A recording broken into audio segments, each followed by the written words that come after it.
Hi everybody, Gordon here again. This recording is a little introduction to close companies, looking at where the rules came from, basically why they exist.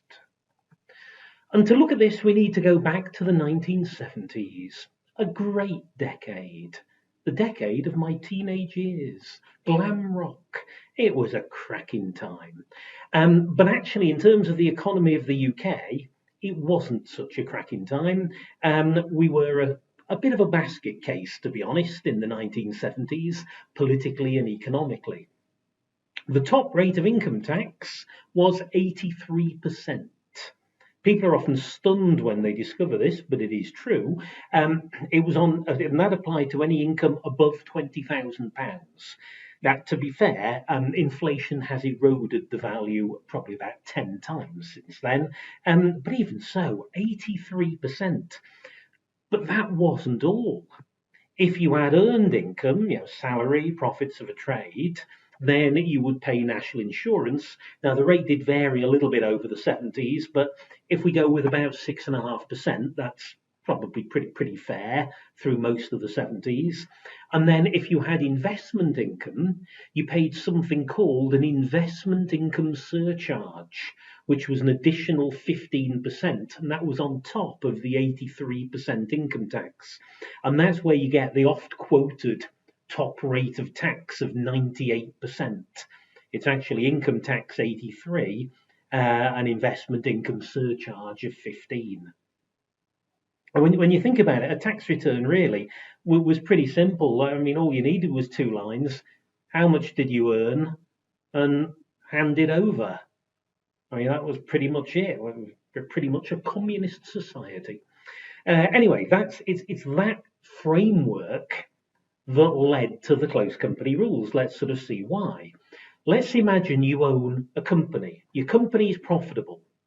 Yeah, it will pay corporation tax on the profits. That's sort of unavoidable. But then, if you want to spend the money, you need to take the money out of your company. How are you going to take the money out? And you're thinking, well, I could take a salary. But if you're quite rich, that's going to be 83% income tax, 6.5% national insurance. That's nearly 90% tax. Oh, well, how about a dividend? Well, that's even worse. 83% income tax, 15% investment income surcharge. So, I mean, you're keeping basically none of it. So, how would you try and avoid these ridiculously penal tax rates? Well, what people started to do when they had a profitable company was borrowing from the company. And it was a loan. They were always going to pay it back at some point. Honestly, funnily enough, they never did. But it was structured as a loan, therefore it wasn't income. Alternatively, if our individual wanted to buy a speedboat, what they would do is they would get the company to buy the speedboat and make it available to the individual. So basically, your lifestyle would be funded by purchases made by the company. Now, for a little while, that worked to avoid the penal rates of tax, but as tends to happen, the Treasury spotted it, and the close company rules were then brought in to make sure that people couldn't avoid tax by these two routes.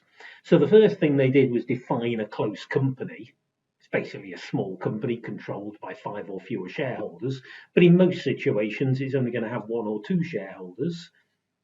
They introduced the section, well, what is now the section 455 charge, which says if a company lends money to a shareholder, they have to pay a tax deposit of 32.5% of the loan. And it's no coincidence that that's the rate of income tax that the individual would pay on a dividend if they were a higher rate taxpayer. And then we've got the rules where you have a benefit given to a shareholder who isn't an employee, then you value the benefit as if they were an employee, and you then tax that benefit as a dividend. So that's sort of where the rules fit in. That's why they came about. And hopefully, understanding the background makes it easier to remember the rules.